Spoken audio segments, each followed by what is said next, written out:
Hi, ഇന്ന് നമ്മൾ ഉണ്ടാക്കാൻ പോകുന്നത് സിമ്പിളായിട്ടുള്ള ഒരു ചിക്കൻ തോരനാണ്. അപ്പോൾ ചിക്കൻ കൊണ്ട് നമ്മൾ ഫ്രൈ ഉണ്ടാക്കും, കറി ഉണ്ടാക്കും. പക്ഷേ ഇത് സിമ്പിളായിട്ട് വളരെ കുറച്ച് ചിക്കൻ കൊണ്ട് ഈസി ആയിട്ട് തന്നെ ഉണ്ടാക്കിയെടുക്കാവുന്ന ഒരു അടിപൊളി തോരനാണ്. ചോറിൻ്റെ കൂടെ നല്ല അടിപൊളിയാണ്. മാത്രമല്ല ചപ്പാത്തിയുടെ കൂടെയും ഒക്കെ തന്നെ നല്ല ടേസ്റ്റാണ്. അപ്പോൾ എല്ലാവരും തന്നെ ട്രൈ ചെയ്ത് നോക്കുക.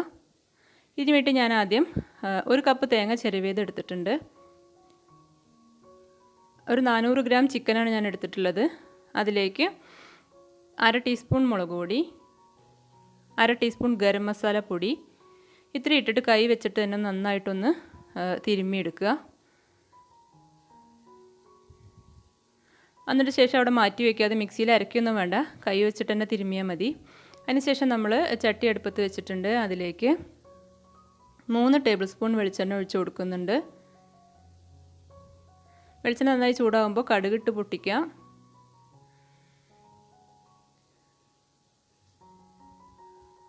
കടുക് പൊട്ടി വരുമ്പോൾ അതിലേക്ക് വറ്റൽമുളക് ചേർത്ത് കൊടുക്കുക. 2 എണ്ണമാണ് ഞാൻ ചേർത്ത് കൊടുത്തിട്ടുള്ളത്. അതുപോലെ കറിവേപ്പില ഇട്ട് കൊടുത്തു.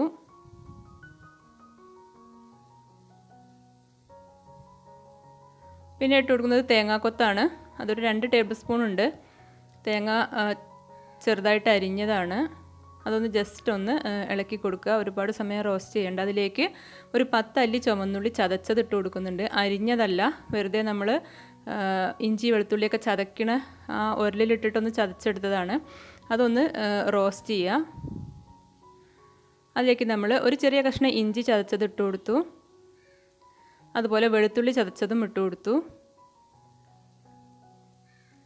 എന്നിട്ട് എല്ലാം കൂടി നന്നായിട്ടൊന്ന് വഴറ്റിയെടുക്കണം.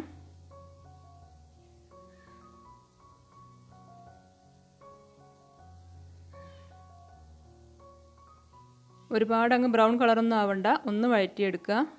അതിലേക്ക് നമ്മൾ 1/4 ടീസ്പൂൺ മഞ്ഞൾപ്പൊടി, 1 ടീസ്പൂൺ മുളക് പൊടി,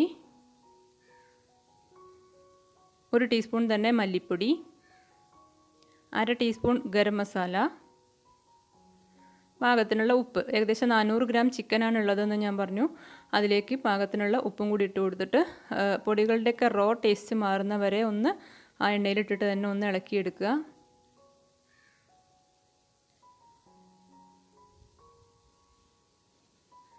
ഇതിലേക്ക് നമ്മൾ ചെറുതായിട്ട് അരിഞ്ഞു വെച്ചിട്ടുള്ള ചിക്കൻ ഇട്ട് കൊടുക്കുക. തീരെ ചെറുതായിട്ട് അരിയുക. അപ്പോൾ ബോൺലെസ് ഒന്നും വേണമെന്നൊന്നുമില്ല. ഏത് ചിക്കൻ പീസായാലും കുഴപ്പമില്ല. പരമാവധി ചെറിയ കഷ്ണങ്ങളായിട്ട് അരിഞ്ഞെടുക്കുക.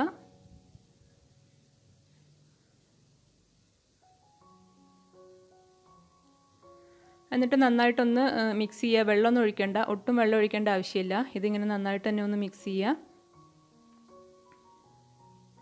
ഇതിന്ന് തന്നെ വെള്ളം ഇറങ്ങി വരും. വെള്ളം ഒഴിക്കേണ്ട ആവശ്യമില്ല. തോരനാകുമ്പോൾ നമ്മൾ വെള്ളം ഒഴിക്കാറില്ലല്ലോ സാധാരണ. അതിലേക്ക് കുറച്ചും കൂടി കറിവേപ്പില ഇട്ട് കൊടുക്കുക. പിന്നെ സവാള സ്ലൈസ് ചെയ്തത് ഒരു സവാള ഇട്ട് കൊടുക്കുന്നുണ്ട്. ചെറിയ സവാളയാണ്, തീരെ ചെറിയ സവാള ആയതുകൊണ്ട് ഒരു ഫുൾ സവാള എടുത്തിട്ടുണ്ട്. അതൊന്ന് സ്ലൈസ് ചെയ്തത് ഇട്ട് കൊടുക്കുക. എന്നിട്ട് നന്നായിട്ടൊന്ന് മിക്സ് ചെയ്യുക.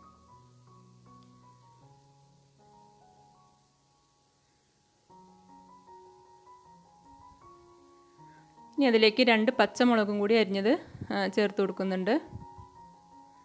എരിവ് കൂടുതൽ വേണ്ടാന്നുള്ളവർക്ക് വേണമെങ്കിൽ പച്ചമുളക് ഒഴിവാക്കാം. എങ്കിലും പച്ചമുളക് ചേർത്ത് കഴിഞ്ഞാൽ പ്രത്യേക ടേസ്റ്റ് തന്നെയാണത്. മിക്സ് ചെയ്തതിന് ശേഷം നന്നായിട്ടൊന്ന് അടച്ച് വെച്ചിട്ട് വേവിക്കുക. ലോ ഫ്ലെയിമിൽ വേണം ഇടാൻ. കാരണം നമ്മളൊട്ടും വെള്ളം ഒഴിക്കണില്ല. അപ്പോൾ ലോ ഫ്ലെയിമിൽ ഇട്ടിച്ച് കഴിഞ്ഞാൽ ഇപ്പോൾ ചിക്കനൊക്കെ വെള്ളം ഇറങ്ങി വന്നിട്ടുണ്ട്. 2-3 തവണകളായിട്ട് നമ്മളിങ്ങനെ തുറന്നിട്ടും ഒന്ന് ഇളക്കിയിട്ട് പിന്നെ അടച്ചു വയ്ക്കുക. അങ്ങനെ 2-3 തവണകൾ ആയിട്ട് ഇടയ്ക്കിടയ്ക്ക് ചെയ്ത് കൊടുക്കുക. ചിക്കൻ തീരെ കുഞ്ഞു പീസായതുകൊണ്ട് തന്നെ പെട്ടെന്ന് തന്നെ വേവും.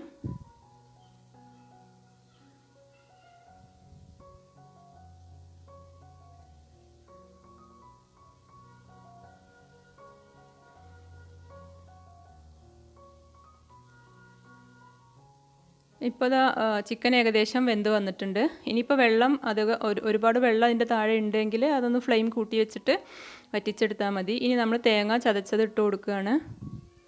ചതച്ചതല്ല, നമ്മൾ തേങ്ങ ജസ്റ്റ് ഒന്നിങ്ങനെ തിരുമ്മി വെച്ചിട്ടേ ഉള്ളൂ. നമ്മൾ അതിൽ മുളക് പൊടി ചേർത്തിട്ടുണ്ട്. അപ്പോൾ അത്യാവശ്യം എരിവുണ്ടാവാൻ സാധ്യതയുണ്ട്. അങ്ങനെ ഉണ്ടെങ്കിൽ നമ്മൾ പച്ചമുളക് ഒഴിവാക്കാം. തേങ്ങ ചേർത്ത് കൊടുത്തതിന് ശേഷം നന്നായിട്ടൊന്ന് മിക്സ് ചെയ്യുക. എന്നിട്ട് വീണ്ടും ഒരു ലോ ഫ്ലെയിമിൽ ഒരു 2 മിനിറ്റ് നേരം ഒന്ന് അടച്ച് വെക്കുക. അപ്പോൾ ആ തേങ്ങയുടെ ആ ടേസ്റ്റൊക്കെ അതിലേക്ക് വരാൻ വേണ്ടിയിട്ടാണ്. ഇപ്പോൾ ഇതാ ഏകദേശം റെഡി ആയിട്ടുണ്ട്. ഇനി നമ്മളതിലേക്ക് ഒരു 1/4 ടീസ്പൂൺ പെരുംജീരകത്തിൻ്റെ പൊടി ഇട്ട് കൊടുത്തു, 1/4 ടീസ്പൂൺ കുരുമുളക് പൊടിയും കൂടി ഇട്ട് കൊടുത്തു. പെരുംജീരകം എപ്പോഴും ലാസ്റ്റ് ഇടുകയാണ് നല്ലത്, അപ്പോഴാണ് അതിൻ്റെ കറക്റ്റ് ഒരു ടേസ്റ്റ് കിട്ടുക. ആദ്യം തന്നെ ഇട്ട് കൊടുത്തു കഴിഞ്ഞാൽ അതിൻ്റെ ആ ടേസ്റ്റ് എല്ലാം പോവും. അപ്പോൾ പ്രത്യേക ഒരു ടേസ്റ്റ് കിട്ടണമെന്നുണ്ടെങ്കിൽ നമ്മൾ പെരുംജീരകം ഏറ്റവും അവസാനം ചേർത്ത് കൊടുക്കുന്നതാണ് നല്ലത്. പിന്നെ കുറച്ച് കറിവേപ്പില കൂടി ഇട്ട് കൊടുത്തിട്ടുണ്ട്. എന്നിട്ട് ഒന്ന് നന്നായി മിക്സ് ചെയ്തെടുക്കുക. ഫ്ലെയിം ഓഫാക്കിയതിന് ശേഷം മാത്രം കുറച്ച് പച്ച വെളിച്ചെണ്ണ ഒഴിച്ചു കൊടുക്കുന്നുണ്ട്. ഏകദേശം 1 ടീസ്പൂണൊക്കെ ഒഴിച്ചു കൊടുത്താൽ മതി. എന്നാൽ പോലെ അത് നല്ലൊരു ടേസ്റ്റാണ്. എന്നിട്ടൊന്ന് മിക്സ് ചെയ്തെടുക്കുക. ഇപ്പോൾ ഇതാ നമ്മുടെ തോരൻ റെഡി ആയിട്ടുണ്ട്. നല്ല അടിപൊളി ടേസ്റ്റാണ്. ചോറിൻ്റെ കൂടെ ചപ്പാത്തിയുടെ കൂടെയൊക്കെ നല്ല ടേസ്റ്റ് ആയിരിക്കും. മാത്രമല്ല വളരെ കുറച്ച് ചിക്കൻ മാത്രം മതി ഇതിലേക്ക്. ഇപ്പോൾ 200 ഗ്രാമോ അല്ലെങ്കിൽ ഒരു 5-6 പീസ് ചിക്കൻ ആയാൽ പോലും നമുക്ക് 2-3 പേർക്ക് കഴിക്കാനുള്ളൊരു തോരൻ ഉണ്ടാക്കി എടുക്കാൻ പറ്റും. അപ്പോൾ എല്ലാവരും തന്നെ ട്രൈ ചെയ്ത് നോക്കുക. വീഡിയോ ഇഷ്ടമായി കഴിഞ്ഞാൽ ചാനലൊന്ന് സബ്സ്ക്രൈബ് ചെയ്യുക, ലൈക്ക് ചെയ്യുക, കമൻറ്റ് ചെയ്യുക. വീണ്ടും നല്ല അടിപൊളി വീഡിയോ ആയിട്ട് വരാം.